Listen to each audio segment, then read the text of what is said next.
இஸ்லாமை முறிக்கக்கூடிய இரண்டாவது காரியம் தனக்கும் அல்லாஹ்வுக்கும் மத்தியில் இடைத்தரகர்களை ஏற்படுத்தி கொள்ளுதல்.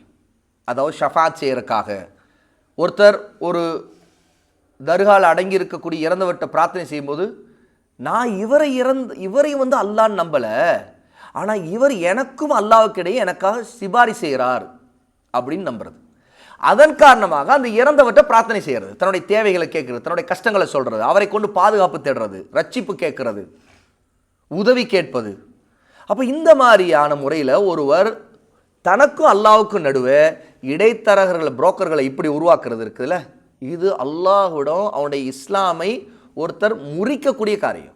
இஸ்லாமை விட்டு வெளியேறிடுவார் அவர் இப்படிப்பட்ட காரியம் செய்கிறது. அப்போ இந்த காரியம் அந்த இடைத்தரகரிடம் பிரார்த்தனை செய்வது, அவரிடம் சிபாரிசு கேட்பது, அவர்கள் மீது பொறுப்பு சாட்டுவது, தவக்குள் வைப்பது, அவங்களை நம்பி இருப்பது, அவங்களை சார்ந்திருப்பது, எந்த மனிதன் இவ்வாறு செய்கிறானோ அவன் காஃபிர் என்பதில் ஏகோபித்து இஜ்மா இருக்கிறது.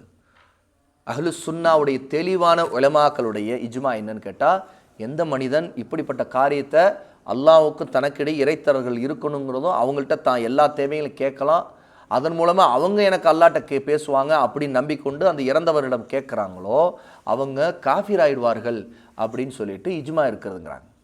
அப்போ இன்றைக்கி முஸ்லீம்களில் நம்ம மக்களில் நிறைய பேர் அந்த மாதிரி காரியங்களை செய்யக்கூடியவங்க இருக்கிறாங்க. குறிப்பாக தர்காவில் போகிறவங்க, இந்த மாதிரி இறந்தவர்கிட்ட அழைத்து பிரார்த்தனை செய்கிறவங்க. இந்த நேரத்தில் நம்ம ஒரு சட்டத்தை கடைபிடிக்கிறோம், அவங்களை நேரடியாக உடனே நம்ம காஃபிர்னு சொல்ல மாட்டோம். அவங்க செய்யக்கூடிய காரியத்தை ஷிர்க்குன்னு சொல்லுவோம். இதுக்கு முதல் காரணம் அவங்களுடைய அறியாமைனால் அவங்க செய்கிறாங்களா, அல்லது விரும்பி செய்கிறாங்களா, அல்லது அதுக்கு வேறு ஏதோ காரணங்கள் அவங்க தவறாக விளங்கி செய்கிறாங்களா. இந்த மாதிரி விஷயங்களை நம்ம அறியாததுனால அவங்க மீது நாம் தீர்ப்பு சொல்ல மாட்டோம், காஃபிர்னு சொல்ல மாட்டோம். ஆனால் அவங்க செய்யக்கூடிய காரியம் ஷிர்க் என்று தெளிவாக சொல்லுவோம். அதே மாதிரி அவங்க அதுலேருந்து தௌபா செய்ய வேண்டியது கடமைன்னு சொல்லுவோம். அந்த கொள்கையில் அந்த நிலைப்பாட்டில் இருக்கக்கூடியவர்களோடு நாம் திருமணம் வைத்துக் கொள்ள மாட்டோம். அவங்க அறுத்ததை சாப்பிட மாட்டோம், அவங்க தான் அறுக்கிறாங்கன்னு தெரிஞ்சா. ஏன்னா அவங்க அல்லாஹ் அல்லாதவர்கள்ட்ட பிரார்த்தனை செய்யறதும் கேட்கறதும் மிகப்பெரிய ஷிர்கான காரியம் செய்கிறாங்க இல்லையா. ஆகவே அவங்க தான் அறுக்கிறாங்க தெரிஞ்சா நம்ம அவங்க அறுத்தது சாப்பிட மாட்டோம், அது நமக்கு ஹலால் இல்லைன்னு நம்புவோம்.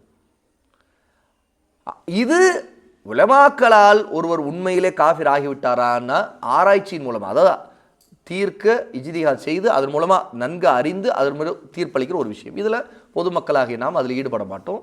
ஆக இந்த விஷயத்தை பொறுத்த வரைக்கும் ஆனால் செய்கின்ற காரியம் பெரிய ஷிர்க், பெரிய குஃப்ர் என்பதில் சந்தேகம் இல்லை. இது இஸ்லாமை முறிக்கக்கூடிய ஒரு காரியம் என்பதில் சந்தேகம் இல்லை. நாம் அந்த மக்களுக்கு, முஸ்லீம்களாக மக்கள் மத்தியில் நம்மோடு இருக்கக்கூடிய அந்த மக்களுக்கு நாம் அல்லாஹ்வின் பக்கம் அழைப்பு கொடுப்போம், அவங்களை தௌபா செய்ய சொல்லுவோம். அல்லாஹ்வுக்கு தான் எல்லா இபாதத்துகளை செய்யணும், அவனிடமே உதவி கேட்கணும், அவனிடமே தவக்குள் வைக்கணும், அவனிடம்தான் பாதுகாப்பு கேட்கணும், அவனிடம்தான் துஆ கேட்கணும், எல்லாம் அவனிடம் மட்டும்தான் திரும்பணும். இது தௌஹீத், இதுதான் லா இலாஹ்வுடைய அர்த்தம்னு சொல்லிட்டு அவங்களுக்கு எடுத்து சொல்லுவோம்.